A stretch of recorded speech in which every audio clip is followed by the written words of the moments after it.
Hi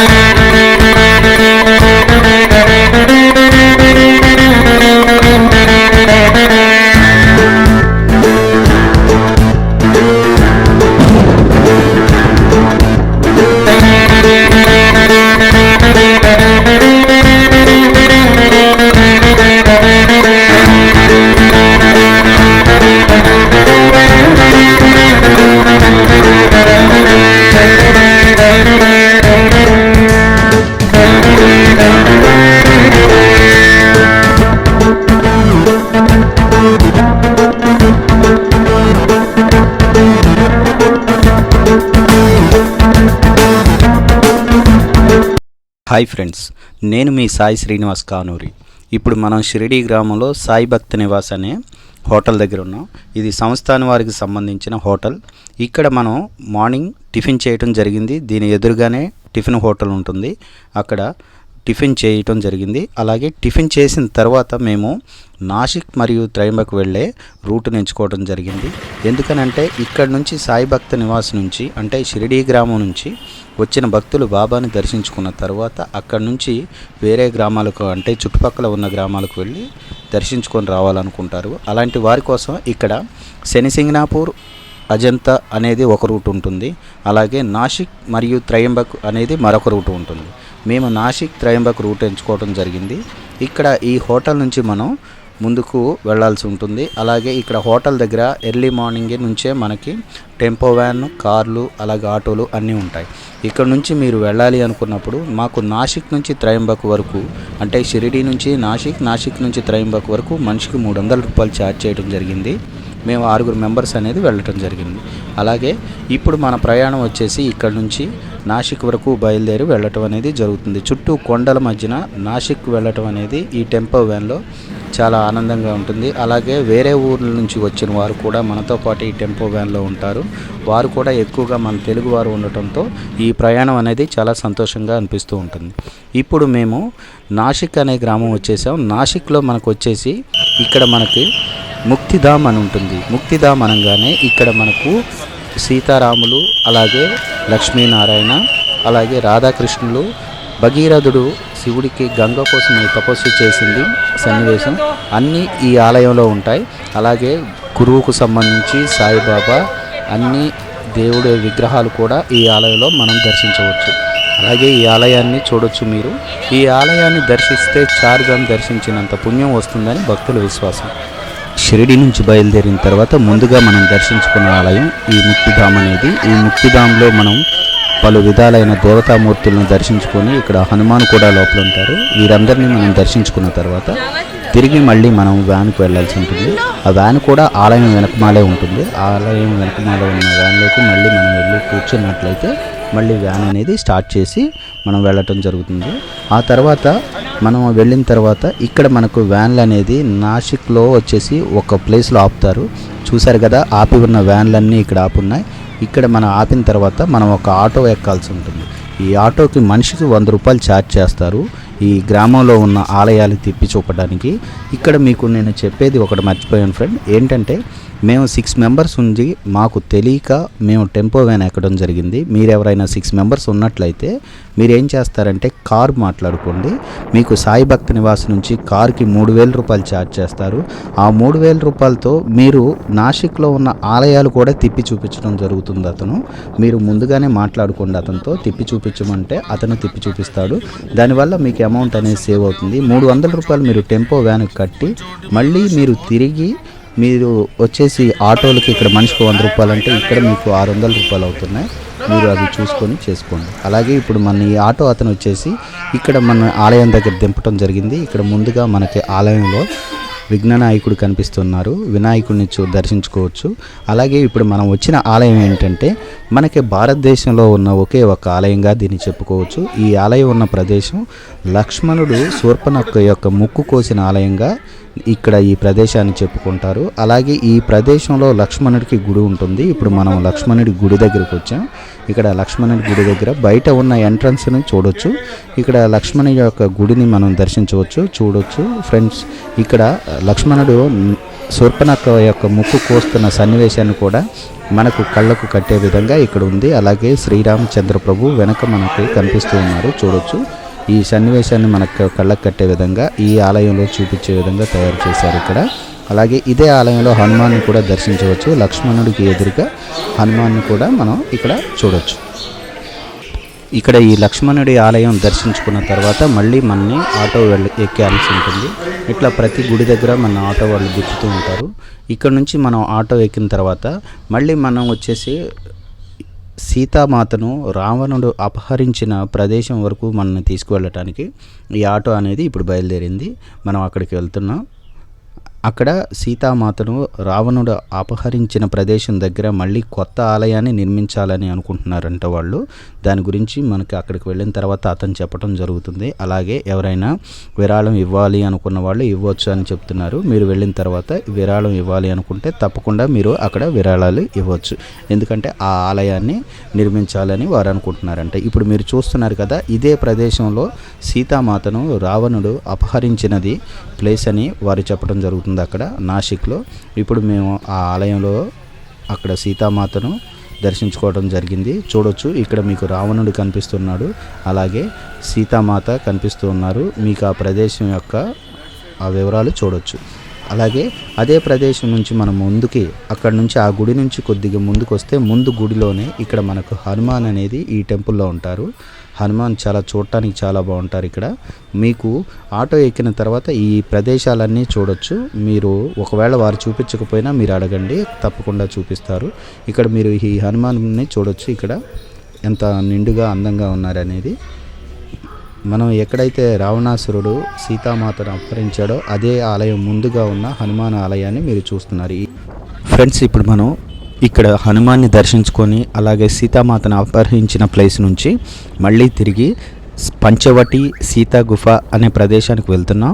అక్కడికి వెళ్ళడానికి మళ్ళీ ఆటో పైన మనం బయలుదేరడం జరిగింది.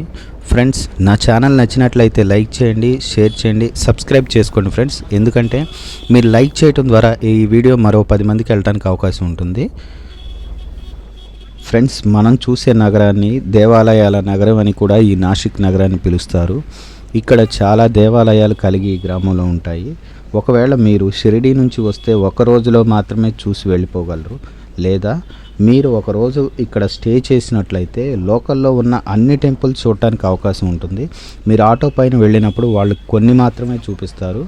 అలా కాకుండా మీరు ఈ గ్రామంలో ఉన్న ప్రతి దేవాలయాన్ని దర్శించుకోవాలి అనుకుంటే మాత్రం మీరు ఇక్కడ ఒకరోజు స్టే చేయండి, మీకు ఇక్కడున్న ఆలయాలు మొత్తాన్ని చూడగలరు. అలాగే ఇప్పుడు మనం చూసేది సీతా గుఫ. సీతా గుఫ అనగా ఒక గృహ లోపలికి దారి ఉంటుంది, చిన్న దారి. ఆ లోపల నుంచి వెళ్ళాల్సి ఉంటుంది. మనం ఆ లోపలికి కొద్దిగా మెట్లు దిగి కిందకు వెళ్ళిన తర్వాత ముందుగా మనకు సీతారాముల విగ్రహాలు దర్శనం ఇవ్వటం జరుగుతాయి. వాటిని చూడొచ్చు. అక్కడ మనం దర్శించుకున్న తర్వాత మళ్ళీ ఒక 2 or 3 స్టెప్స్ ఉంటాయి మెట్లు దిగిన తర్వాత. మళ్ళీ కిందకి దిగిన తర్వాత ఒక పక్కకి అక్కడ మనకు శివలింగం అనేది కనిపిస్తుంది. ఆ శివలింగాన్ని దర్శించుకొని మళ్ళీ మనం పైకి ఎక్కి వచ్చేయటం జరుగుతుంది. అలాగే ఇప్పుడు మీరు చూసేది పంచవటి. పంచవటి అంటే 5 వృక్షాలు కలిగి ఇక్కడ ఉంటాయి ఈ సీతా గుఫ దగ్గరే. ఇక్కడ దీన్నే పంచవటి అలాగే సీతా గుఫగా చెప్తారు. ఇక్కడ మనం పంచవటి దగ్గరికి వచ్చిన తర్వాత 5 వృక్షాలను కూడా చూసుకోవచ్చు. ఇక్కడ పంచవటి దగ్గర ఉన్న భక్తులను చూడొచ్చు, అలాగే సీతా గుఫ దగ్గర లైన్లో నుంచున్న భక్తులను కూడా చూడొచ్చు. కెమెరాని లోపలికి అలౌ చేయట్లేదు, అందువల్ల నేను మీకు సీతా గుఫ లోపల ఉన్న సీతారాముల విగ్రహాలు అలాగే శివలింగాన్ని లోపల ఉన్న వాటిని మనని వీడియో అనేది తీయట్లేదు. దానివల్ల మీకు సీతా గుఫ లోపల ఉన్న రామ సీత విగ్రహాలు అలాగే శివలింగాన్ని నేను వీడియో అనేది షూట్ చేయలేకపోయాను. ఇప్పుడు మనం ఉన్నది పంచవటి మరియు సీతా గుఫ దగ్గర. ఇక్కడ మనకి ₹1 పైనే ఎగ్జిబిషన్ అనేది ఉంటుంది. ₹1 పైన మనం వాళ్ళకి పే చేసి లోపలికి వెళ్ళాల్సి ఉంటుంది. ఎంతమంది ఉంటే అన్ని రూపాయలు చెల్లించాలి. అలాగే ఇక్కడ లోపలికి వచ్చిన తర్వాత శ్రీరామచంద్రుడి కాలంలో ఉన్న సన్నివేశాలని ఇక్కడ మనకి బొమ్మల రూపంలో ఇక్కడ ఉంటాయి. సీతామాత లేడీని అడిగింది, అలాగే రావణాసురుడిది, ఈ వాటికి సంబంధించిన విగ్రహాలు ఈ లోపల ఉంటాయి. ఇది మనం చూడొచ్చు. ఇక్కడ ₹1కే మనకి ఈ ఎగ్జిబిషన్ అనేది ఉంటుంది. ఈ లోపలికి వచ్చి మనం చూడొచ్చు. ఇక్కడ సీతామాతను రావణాసురుడు భిక్షం అడిగే సన్నివేశాన్ని కూడా ఇప్పుడు మీరు చూస్తున్నారు కదా. ఇది మనకు ఇలా కనిపిస్తూ ఉంటాయి మనం ఈ ₹1 పే చేసి లోపలికి వచ్చినప్పుడు. ఇక్కడ సీతారాముల విగ్రహాలతో పాటు మీకు గోశాల అనేది కూడా ఉంటుంది. ఈ గోశాల అయితే ఇక్కడికి చాలా బాగుంటుంది. ఇక్కడ మనం ఈ ₹1 ఎగ్జిబిషన్ దగ్గరే పక్కనే ఈ గోశాల కూడా ఉంటుంది. ఇక్కడ చాలా రకాల ఆవులు, అలాగే మనకి చిన్న చిన్న దూడలు ఉంటాయి. మీరు ఏవైనా వాటికి తినేది పెట్టాలి అనుకున్నప్పుడు మీకు అక్కడ అమ్ముతూ ఉంటారు. మీరు వాటికి ఇవ్వాలి అనుకుంటే తప్పకుండా ఇవ్వచ్చు. ఇది మీకు ₹1 ఎగ్జిబిషన్ వెనకమాలే ఉంటుంది. అంటే సీతా గుఫ ముందు పంచవటి ఉంటుంది. పంచవటి దగ్గరే మీకు ₹1 ఎగ్జిబిషన్, దాని వెనకమాలే ఈ గోశాల అనేది ఉంటుంది. మీరు ఇక్కడికి వెళ్ళిన తర్వాత మీరు వాటికి ఏమైనా తినిపించాలి అనుకుంటే తప్పకుండా తినిపించవచ్చు. ఇది చూసుకున్న తర్వాత మళ్ళీ తిరిగి మనం కాళారాం మందిర్ అని ఉంటుంది. కాళారాం మందిర్కు వెళ్ళాల్సి ఉంటుంది. ఇక్కడ మనం చూసేది కాళారాం మందిర్. ఈ కాళారాం మందిర్ ఎంట్రన్స్ అనేది ఇలా ఉంటుంది. ఈ ఎంట్రన్స్ నుంచి మనం లోపలికి వెళ్ళాల్సి ఉంటుంది. ఫ్రెండ్స్, ఇప్పుడు మీరు చూసే ఈ కాళారాం మందిర్ లోపలికి వెళ్ళిన తర్వాత లోపల మనకి చాలా బాగుంటుంది. అలాగే ముందుగా మనకు ఆంజనేయ స్వామి దర్శనం ఇవ్వడం జరుగుతుంది. అక్కడ నుంచి లోపలికి వెళ్ళిన తర్వాత మీకు సీతారాముల విగ్రహాలు మనకు ఎదురుగా చాలా అందంగా కనిపిస్తాయి. ఇక్కడ చూడొచ్చు. మీకు కాళారాం మందిర్ని నేను చూపిస్తున్నాను. మందిరం అనేది ఎలా ఉందనేది చూపిస్తున్నాను. అలాగే మీకు బయట రోడ్డు మీద నుంచి ఈవినింగ్ టైంలో చూస్తే ఈ కాళారాం మందిర్లో సీతారాముల విగ్రహాలు రోడ్డుకు కనిపిస్తూ ఉంటాయి. అవి చూడటానికి చాలా అందంగా కనిపిస్తాయి. అలాగే నా ఛానల్ నచ్చినట్లయితే ఫ్రెండ్స్ తప్పకుండా లైక్ చేయండి, షేర్ చేయండి, సబ్స్క్రైబ్ చేసుకోండి ఫ్రెండ్స్. ఎందుకంటే మీరు లైక్ చేయడం ద్వారా మరో 10 మందికి ఈ వీడియో అనేది వెళ్ళడానికి అవకాశం ఉంటుంది. అలాగే ఇటువంటి వీడియోస్ తీయటానికి నాకు కూడా అవకాశం అనేది ఉంటుంది. ఇప్పుడు మనం ఉన్న ప్రదేశం రామ్కుంద్ అనే ప్రదేశం. శ్రీరాముడు వనవాసానికి వచ్చినప్పుడు అగస్త్య మహాముని ఇది సరైన ప్రదేశంగా చెప్పడంతో శ్రీరామచంద్రుడు ఇదే ప్రదేశాల్లో వనవాసం ఉండటం అనేది జరిగింది. అలాగే మనకు గోదావరి అనేది మన తెలుగు రాష్ట్రాలకు ప్రవహించే గోదావరి త్రయంబక్లో పుట్టడం జరుగుతుంది. ఆ త్రయంబక్లో పుట్టిన గోదావరి ఇదే నాసిక్ వచ్చి ఇక్కడ మరొక 2 నదులతో సంగమించి ఇక్కడ నుంచి మరి గోదావరి ప్రవహించడం అనేది జరుగుతుంది. ఇప్పుడు మీరు చూస్తున్నది ఇక్కడ చుట్టూ దేవాలయాలని కనిపిస్తాయి. ఇది రామ్కుంద్ అనే ప్రదేశం. ఇక్కడ మనం ఎటు చూసినా దేవాలయాలు కనిపిస్తాయి ఇక్కడ. అలాగే ఈ రామ్కుంద్ ప్రదేశానికి వచ్చిన తర్వాత మీకు ఇక్కడ గోదావరిలో ఏవైనా దీపారాజన చేయాలన్నా లేదా మీరు ఏదైనా కొబ్బరికాయలు కొట్టుకోవాలన్నా ఇక్కడ మీకు అందుబాటులో అన్ని షాపులు అవైలబిలిటీగా ఉంటాయి.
ఫ్రెండ్స్, ఇప్పుడు మీరు చూసేది కపాలేశ్వర్ మందిర్. కపాలేశ్వర్ మందిర్ అనగానే ఇక్కడ మనకు ఇదే నగరంలో ఎత్తైన ఆలయంగా చెప్పుకోవచ్చు. ఇది ఇక్కడున్న దేవాలయాలన్నింటిలో కల్లా ఎత్తైన ఆలయంగా చెప్పుకోవచ్చు. అలాగే కపాలేశ్వర్ మందిర్ అనగానే ఇది రామ్కుంద్ అనే ప్రదేశం దగ్గర ఉంటుంది. ఇక్కడ నందిలేని ఆలయంగా దీన్ని చెప్పుకోవచ్చు. భారతదేశంలో ఎక్కడైనా మీరు శివలింగం ముందు నందిని చూస్తారు, కానీ ఇక్కడ నంది లేని శివలింగంగా దీన్ని చెప్పుకోవచ్చు. మీకు కపాలేశ్వర మందిర్ అనేది ఇలా పైకి ఎక్కి వెళ్ళాల్సి ఉంటుంది. అలాగే మనం ఇక్కడికి వెళ్ళిన తర్వాత ముందుగా మనకు రాధాకృష్ణుల విగ్రహాలు ఆలయం అనేది ఇక్కడ ముందు దర్శనం ఇవ్వటం జరుగుతుంది. ఇక్కడ ఉన్న భక్తులను కూడా చూడొచ్చు. రాధాకృష్ణుల ఆలయం దగ్గర మనకి ఈ పక్కనే రైట్ సైడ్లో ఉంటుంది. అలాగే మనం కపాలేశ్వర మందిర్ ఆలయానికి పైకి వచ్చిన తర్వాత ముందుగా మనం ఒక శివలింగం అనేది దర్శనం ఇవ్వటం జరుగుతుంది. అలాగే ఇక్కడ జంట నాగులు అలాగే హనుమాన్ అనేది బయట మనకు చూపించడం జరుగుతుంది. కపాలేశ్వర మందిర్ ఆలయం లోపల ఇలా ఉంటుంది. నేను వెళ్ళి దర్శించుకుంటున్నాను చూడండి.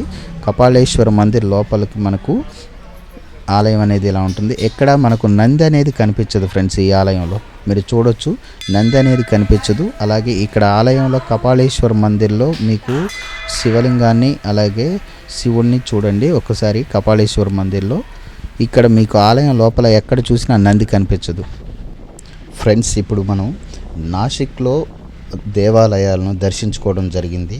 తరువాత మన ప్రయాణం అనేది త్రయంబకేశ్వర్కు ఉంటుంది. మీరు ముందుగా షిరిడీ నుంచి బయలుదేరిన తర్వాత ముక్తిధామ్ చూస్తారు. ముక్తిధామ్ తర్వాత మీకు నాసిక్ అనే గ్రామంలో మీకు దేవాలయాలు చూపిస్తారు. చూపించిన తర్వాత మళ్ళీ మనం త్రయంబకేశ్వర్కి ప్రయాణం చేస్తాం. ఇప్పుడు త్రయంబకేశ్వర్ చూడొచ్చు, మీకు దూరంగా కొండలు కనిపిస్తూ ఉన్నాయి. ఇప్పుడు మనం త్రయంబకేశ్వర్ అనే టెంపుల్కి వచ్చాం.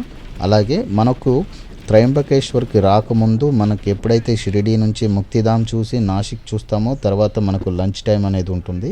మీకు హోటల్ దగ్గర మీకు టెంపో వ్యాన్ డ్రైవర్ ఆపుతారు. మీరు అందరూ భోజనం చేయడానికి 1 అవర్ మీకు టైం ఉంటుంది. ఈలోపు మీరు భోజనం చేసి మళ్ళీ వ్యాన్లోకి వచ్చిన తర్వాత మీరు త్రయంబకేశ్వర్కి మళ్ళీ ప్రయాణం అనేది స్టార్ట్ అవటం జరుగుతుంది. ఇప్పుడు మీరు చూస్తున్నారు కదా, మనకు ముందుగా వ్యాన్ అనేది మనకు పైన ఆఫ్ చేస్తారు. ఆఫ్ చేసిన తర్వాత పక్కనే అన్నపూర్ణాదేవి ఆశ్రమం ఉంటుంది పైన కొండపైన. అలాగే ఇటు పక్కగా మనం త్రయంబకేశ్వర్ టెంపుల్కి వెళ్ళాల్సి ఉంటుంది.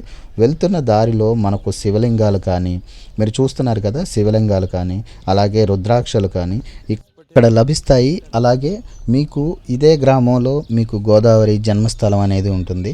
గోదావరి జన్మస్థలం చూడాలి అనుకున్నవారు ఇక్కడ నుంచి మీరు కొండపైకి వెళ్ళి అక్కడ నుంచి గోదావరి జన్మస్థలాన్ని చూడాల్సి ఉంటుంది. మనం ఇప్పుడు త్రయంబకేశ్వర టెంపుల్ వరకు వెళ్తున్నాం. మన తెలుగు రాష్ట్రాల్లో ప్రవహిస్తున్న గోదావరి ఇక్కడ నుంచే దాని జన్మస్థలం అనేది ఉంటుంది. మనం ఆలయానికి వెళ్తున్నప్పుడు మనకు చుట్టూ షాపింగ్ మాల్స్ అనేవి ఇలా కనిపిస్తాయి.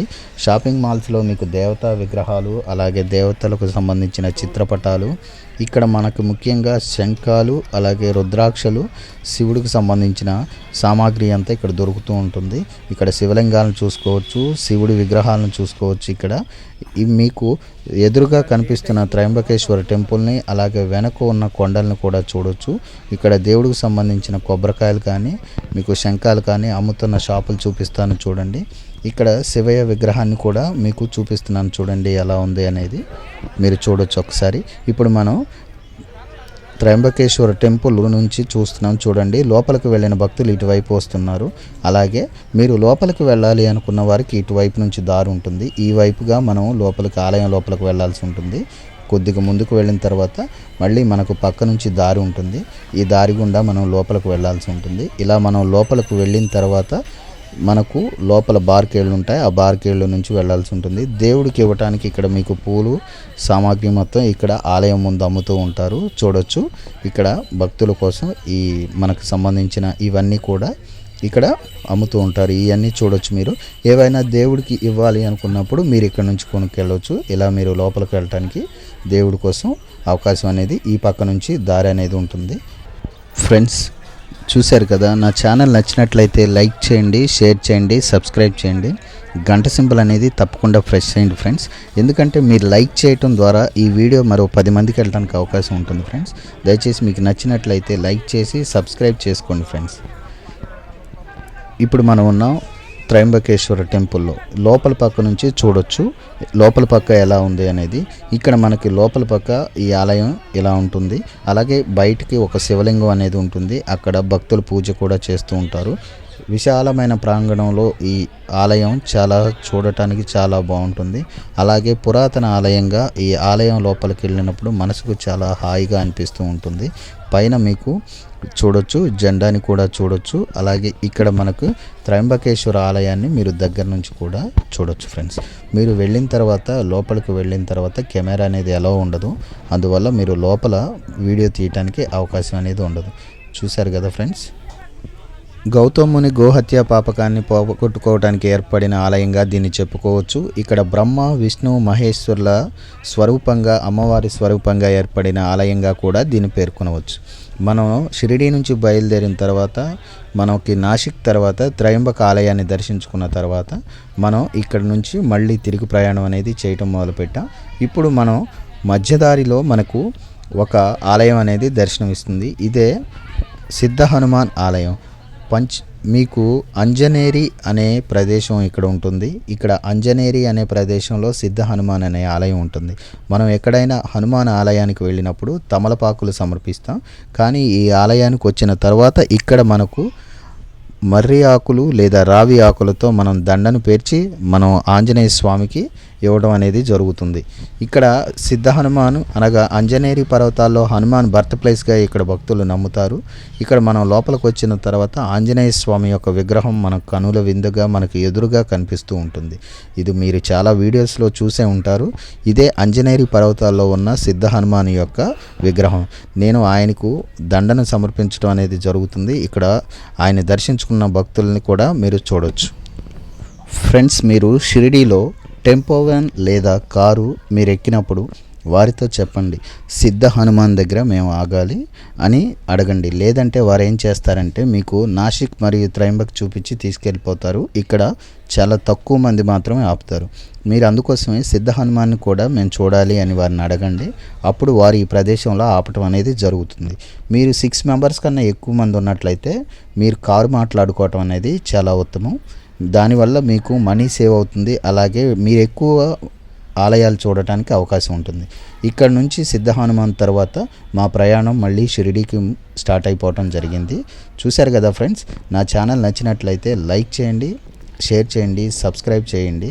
తప్పకుండా గంట సింబల్ అనేది ప్రెస్ చేయండి ఫ్రెండ్స్. మీరు ఇలా లైక్ చేయడం ద్వారా ఈ వీడియో మరో 10 మందికి వెళ్ళడానికి అవకాశం ఉంటుంది. నేను మీ సాయి శ్రీనివాస్ కానూరి.